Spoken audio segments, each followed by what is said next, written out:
ಹುಬ್ಬಳ್ಳಿಯಲ್ಲಿ 42,000 ಮನೆಗಳ ಹಂಚಿಕೆ ವಿಚಾರಕ್ಕೆ ಸಂಬಂಧಪಟ್ಟಂತೆ ಮನೆ ಹಂಚಿಕೆಗೆ ಬಿಜೆಪಿ ನಾಯಕರನ್ನ ಆಹ್ವಾನಿಸಿಲ್ಲ ಅಂತ ಬಿಜೆಪಿ ನಾಯಕರು ಸಿಟ್ಟಿಗೆದ್ದಿದ್ದಾರೆ. ಹುಬ್ಬಳ್ಳಿಯಲ್ಲಿ 42,000 ಮನೆಗಳ ಹಂಚಿಕೆ ವಿಚಾರಕ್ಕೆ ಸಂಬಂಧಪಟ್ಟಂತೆ ಮನೆ ಹಂಚಿಕೆಗೆ ನಮಗೆ ಆಹ್ವಾನವನ್ನ ನೀಡಿಲ್ಲ ಅಂದ್ರೆ ಬಿಜೆಪಿ ನಾಯಕರಿಗೆ ಆಹ್ವಾನವನ್ನ ನೀಡಿಲ್ಲ ಅಂತ ಹೇಳಿ ಬಿಜೆಪಿ ನಾಯಕರು ಆಕ್ರೋಶ ವ್ಯಕ್ತಪಡಿಸಿದ್ದಾರೆ. ಸರ್ಕಾರದಿಂದ ಶಿಷ್ಟಾಚಾರ ಉಲ್ಲಂಘನೆಯನ್ನ ಮಾಡಲಾಗಿದೆ ಅಂತ ಬಿಜೆಪಿ ನಾಯಕರು ಸರ್ಕಾರದ ವಿರುದ್ಧ ವಾಗ್ದಾಳಿ ನಡೆಸಿದ್ದಾರೆ. ಹುಬ್ಬಳ್ಳಿಯಲ್ಲಿ ಬಿಜೆಪಿ ನಾಯಕರು ಬೃಹತ್ ಪ್ರತಿಭಟನೆಯನ್ನು ನಡೆಸ್ತಾ ಇದ್ದಾರೆ. ಕೇಂದ್ರದ ಯೋಜನೆ ತನ್ನದೆಂದು ಕೈ ಹೇಳಿಕೆಗೆ ಖಂಡನೆಯನ್ನ ವ್ಯಕ್ತಪಡಿಸಿದ್ದಾರೆ.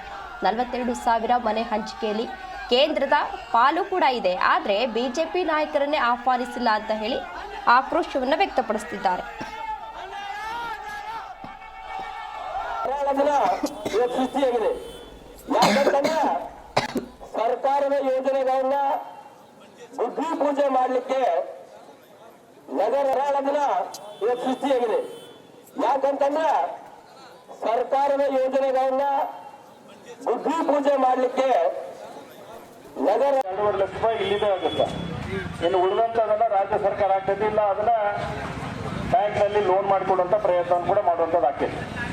ಆದ್ರೆ ಇವತ್ತೇನು ಮನೆಗಳ ನಿರ್ಮಾಣ ಆಗಿದ್ದಾವೆ, ಬರೀ ಹುಬ್ಬಳ್ಳಿಯಲ್ಲೆಲ್ಲ ಇಡೀ ರಾಜ್ಯದಲ್ಲಿ ನಿರ್ಮಾಣ ಏನು 42,000 ಮನೆ ಹೇಳಕತ್ತಾರಲ್ಲ ಇವರು, ಅವೆಲ್ಲ ಮನೆಗಳು ಯಾವಾಗ ನಿರ್ಮಾಣ ಆಗ್ಯಾರ ಇಲ್ಲಿ ಅಕ್ಕನಕಾಯಿ ಫೋಟೋ ಐತೆ ನೋಡ್ರಿ. ಯಡಿಯೂರಪ್ಪ ಅದರ, ಬಸವರಾಜ ಬೊಮ್ಮಾಯಿ ಅದರ, ಪ್ರಹ್ಲಾದ್ ಜೋಶಿ ಅದರ, ವಿ ಸೋಮಣ್ಣ ಅವರು ವಸತಿ ಸಚಿವರಾಗಿರ್ತಕ್ಕಂಥ ಸಂದರ್ಭದಲ್ಲಿ ವಿಶೇಷವಾದಂತ ಒಂದು ಮುತುವರ್ಜಿಯನ್ನು ವಹಿಸಿ ಇಡೀ ರಾಜ್ಯದಲ್ಲಿ ಮನೆ ಕಟ್ಟೋರು ಯಾರಂದ್ರೆ ವಿ ಸೋಮಣ್ಣ ಅವರು ಅನ್ನೋಂಥದ್ದನ್ನು ಕೂಡ ಸಂದರ್ಭದಲ್ಲಿ ನಾನು ಹೇಳಕ್ಕಿದ್ದೇನೆ. ಏನೇನೋ ಕಾರಣಕ್ಕೆ ಮನೆಗಳು ಸಂಪೂರ್ಣ ಆಗಲಿಲ್ಲ, ಒಂದು ಉಳ್ಕೊಳ್ಳುವಂಥದ್ದಾಗಿತ್ತು. ಆದ್ರೆ ಇವತ್ತು ಅವನ್ನ ಪರಿಪೂರ್ಣ ಮಾಡೋ ಮುಖಾಂತರ ಉದ್ಘಾಟನೆಯನ್ನು ಮಾಡಕತ್ತಾರೆ. ಅದಕ್ಕೂ ನಮ್ದೇನು ಅಭ್ಯಂತರ ಇದ್ದಿದ್ದಿಲ್ಲ. ಆದ್ರೆ ಈ ಉದ್ಘಾಟನೆ